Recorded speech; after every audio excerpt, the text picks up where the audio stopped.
10:42 বাজে। আমি কি একটা ছোট্ট প্রশ্ন আর করবো 2-1 মিনিটের মধ্যে এটা উত্তর দিতে পারবো?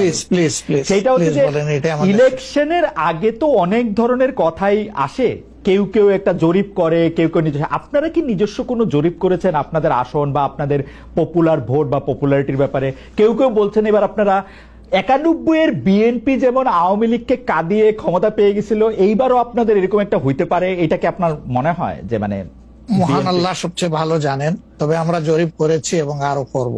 আচ্ছা, আমরা যখন জরিপ করি তখন নির্বাচনী কোনো আবহ সৃষ্টি হয় নাই, সেটা ছিল নভেম্বর ডিসেম্বরে। আর আমরা এখন নির্বাচনী আবহ কিছুটা এসেছে, সকল অ্যাক্টর এখন ময়দানে কম বেশি ভিজিবল হবেন, তারপরে ইনশাল্লাহ আমরা জরিপ করব। তখন বোঝা যাবে যে আগের মূল্যায়ন আর পরের মূল্যায়নের মাঝে তফাৎটা কতটুকু। আর যেটা বললেন যে কাউকে খাদ দিয়ে খাওয়ারও ক্ষমতায় যাওয়া, আমরা ভাই আসলে ক্ষমতায় যাওয়ার বিষয়টা দেখি না।